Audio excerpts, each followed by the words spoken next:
ہماری زمین کی قسمت میں مرنا اور سورج کا لقمہ بننا لکھا ہے، لیکن ہمیں اس بارے میں غمگین ہونے کے بجائے خوش ہونا چاہیے کہ ہم نے کائنات کے بہت سے حیرت ناک مظاہر کا نظارہ کیا ہے۔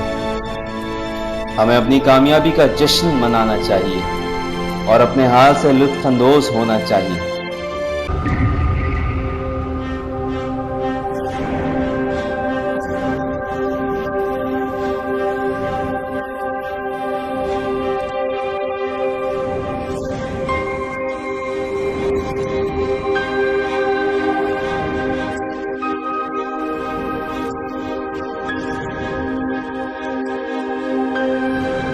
اس ڈاکیومنٹری کا اردو ورژن آپ کی خدمت میں سائنس کی دنیا کی جانب سے پیش کیا گیا۔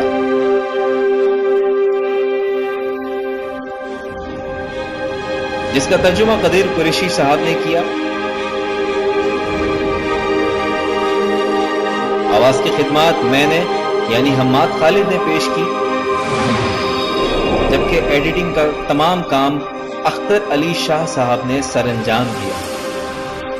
ہماری حوصلہ افزائی کے لیے اس ویڈیو کو لائک کریں،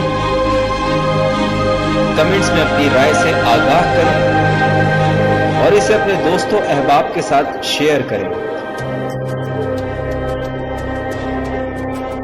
مزید ویڈیوز دیکھنے کے لیے ہمارا یوٹیوب چینل وزٹ کریں اور نئی آنے والی ویڈیوز سے باخبر رہنے کے لیے ہمارا چینل سبسکرائب کریں۔ شکریہ۔